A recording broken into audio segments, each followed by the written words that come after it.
আমাদের room renovation সিরিজটা যেরকম চলছে সেরকম চলতে থাকুক। আজকে তোমাদের সঙ্গে শেয়ার করি 16ই জুলাই 2025-এর দিনটার কথা, যে দিনটা ছিল আমার জন্মদিন।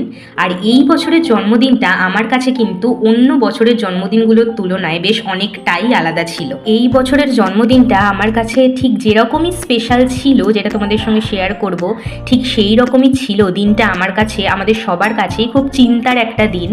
আগে দিনটায় কেন এত চিন্তা ছিল সেই কথাটা বলি। কারণ যেদিন আমার জন্মদিন ছিল ঠিক তার আগের দিন আমার বাবার চোখে হঠাৎ করে কিছু সমস্যা তৈরি হয়। মানে বাবা চোখে ঠিকমতো দেখতে পাচ্ছিল না, সেই কারণে মা বাবাকে নিয়ে আমার জন্মদিনের দিন বাধ্য হয়েছিল ডক্টর দেখাতে যেতে। বেসিক্যালি আমার জন্মদিনের ঠিক আগের দিন আমি বাবাকে নিয়ে ডক্টরের কাছে গিয়েছিলাম। কাছাকাছি বসেন উনি, যে ডক্টরকে বাবা একদম প্রথম থেকে দেখিয়ে আসছে। উনি সমস্ত রকম চেক আপ করে বলেছিলেন যে বাবার রেটিনাতে কিছু সমস্যা হয়েছে, যে কারণে ইমিডিয়েটলি অন্য ডক্টর রেফার উনি করেছিলেন, একজন রেটিনা স্পেশালিস্টকে রেফার করেছিলেন কলকাতায়। তো পরের দিনই আমার জন্মদিনের দিন মা বাবাকে নিয়ে গিয়েছিল সেই ডক্টরের কাছে। আর মা বাবা কোথাও গেলে আমাকে বাড়িতেই থাকতে হয়, কারণ আমার বাড়িতে আমার মিছরি আছে, ওকে খেতে দেওয়া থাকে, তারপরে আম্মা আছে, রান্না করা থাকে, সব থাকে। সেজন্য আমি মা বাবা কোথাও গেলে বাড়িতেই থাকি। আর সেই কারণে যথারীতি আমার জন্মদিনের দিনও আমি আমার বাড়িতেই ছিলাম।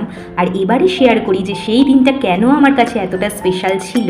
কারণ আমার এভরি টাইম কম্প্যানিয়ন সেই দিনকে ও নিজের হাতে আমার মায়ের দায়িত্বটাকে পুরোপুরিভাবে সুন্দর করে পালন করেছে। আমার জন্মদিনটা যাতে কোনো রকমভাবেই আমার কোনো রকম মন খারাপ না থাকে, বা একটুও যেন অল্প সেলিব্রেশন না হয়, সেইটা ও পুরোটা সেদিনকে খেয়াল রেখেছিল।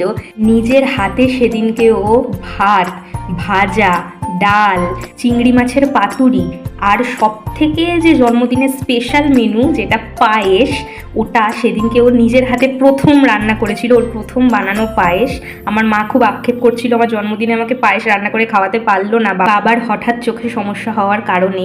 সেইটাও কিন্তু ও একেবারে পূরণ করলো কোনো আক্ষেপ না রেখে।